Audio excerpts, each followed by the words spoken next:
لہذا اس وقت جو آپ کے لیے ایک محنت ہو رہی ہے وہ اسی کام کے لیے کہ آپ عربی زبان سیکھیں۔ آپ انگریزی زبان سیکھتے ہیں اس مدرسے میں، الحمدللہ۔ عربی زبان، انگریزی زبان، اردو زبان یہ انٹرنیشنل زبان ہے۔ کسی بھی شخص کو اگر بڑا عالم بننا ہے، اکیڈمک لیول تک اگر اسے جانا ہے، اس کے لیے ان تینوں زبانوں کا سیکھنا نہایت ضروری ہے۔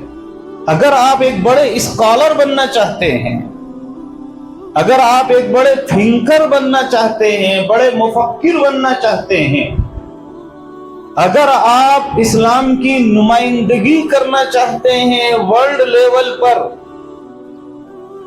دنیا کے پلیٹ فارم پہ آ کر آپ اسلام کی نمائندگی کرنا چاہتے ہیں، آپ کو ان تینوں زبانوں میں ایکسپرٹ ہونا ضروری ہے۔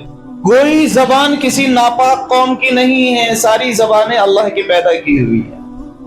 نماز کے اندر خشوع اور خضوع کے لیے ضروری ہے کہ آپ نماز کو سمجھیں، آپ جو کام کر رہے ہیں اس کو سمجھیں کہ آپ کیا کر رہے ہیں۔ جب تک آپ اس کام کو سمجھیں گے نہیں جس کام کو کر رہے ہیں تو اس کام کے اندر لذت پیدا نہیں ہوگی۔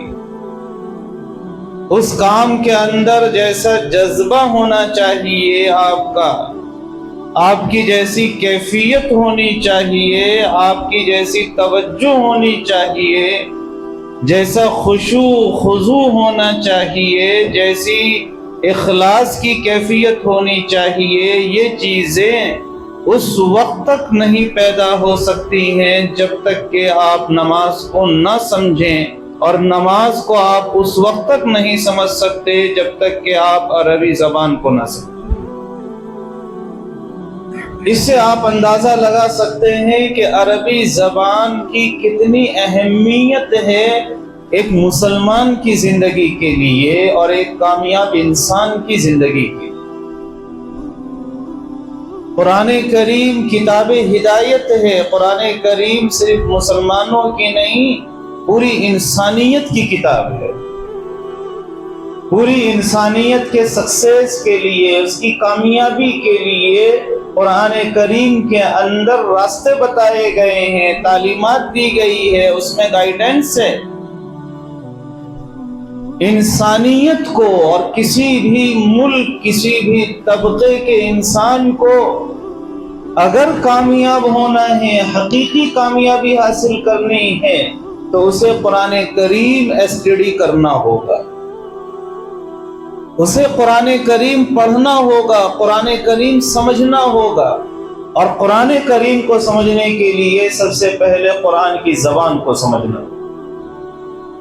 آپ سب بڑے خوش نصیب ہیں کہ قرآن کی آیتیں آپ اپنے سینوں میں محفوظ کر رہے ہیں۔ اب اگر آپ نے عربی زبان سیکھ لی تو یہ سونے پر سہاگا ہوگا۔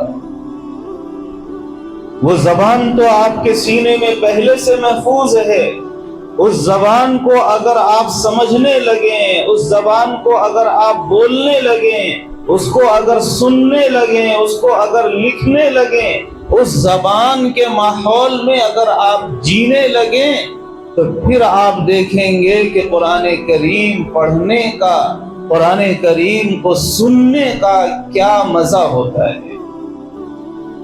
حقیقی لذت آپ کو جبھی حاصل ہوگی جب کہ آپ سمجھیں گے اتل ما اوحی الیک من الکتاب کا کیا مطلب ہے، ومن یقنط منکن للہ ورسولہ کا کیا مطلب ہے۔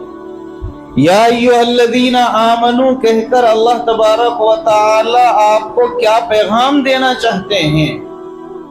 قرآن کریم میں جگہ جگہ اللہ تبارک و تعالی نے مومنین کو کیا ہدایت دی ہے، قرآن کی ہدایت کیا ہے، قرآن نے کون سا راستہ دیا ہے۔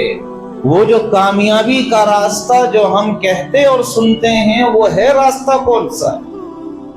اس راستے کو آپ ڈسکور کر سکتے ہیں، اس راستے کو آپ جان سکتے ہیں، اس کی کھوج لگا سکتے ہیں جبکہ آپ قرآن کو سمجھیں گے، قرآن کی زبان کو سمجھیں گے۔ تو آپ نے قرآن کا جو ٹیکسٹ ہوتا ہے، قرآن کی جو آیتیں ہیں، الفاظ ہیں، جملے ہیں، سب آپ نے رکھ لیے الحمدللہ۔ اب آپ کو تھوڑی محنت اور کرنی ہے کہ آپ اس کی زبان کو سیکھنے کی کوشش کریں، اور پھر اس کے بعد قرآن کی حقیقی لذت سے آپ آشنا ہو جائیں۔ لہذا اس وقت جو آپ کے لیے ایک محنت ہو رہی ہے وہ اسی کام کے لیے کہ آپ عربی زبان سیکھیں۔ آپ انگریزی زبان سیکھتے ہیں اس مدرسے میں، الحمدللہ۔ عربی زبان، انگریزی زبان، اردو زبان، یہ انٹرنیشنل زبان ہے۔ کسی بھی شخص کو اگر بڑا عالم بننا ہے، ایکیڈمک لیول تک اگر اسے جانا ہے، اس کے لیے ان تینوں زبانوں کا سیکھنا نہایت ضروری ہے۔ اگر آپ ایک بڑے اسکالر بننا چاہتے ہیں، اگر آپ ایک بڑے تھنکر بننا چاہتے ہیں، بڑے مفکر بننا چاہتے ہیں، اگر آپ اسلام کی نمائندگی کرنا چاہتے ہیں ورلڈ لیول پر، دنیا کے پلیٹ فارم پہ آ کر آپ اسلام کی نمائندگی کرنا چاہتے ہیں، آپ کو ان تینوں زبانوں میں ایکسپرٹ ہونا ضروری ہے۔ کوئی زبان کسی ناپاک قوم کی نہیں ہے، ساری زبانیں اللہ کی پیدا کی ہوئی ہیں۔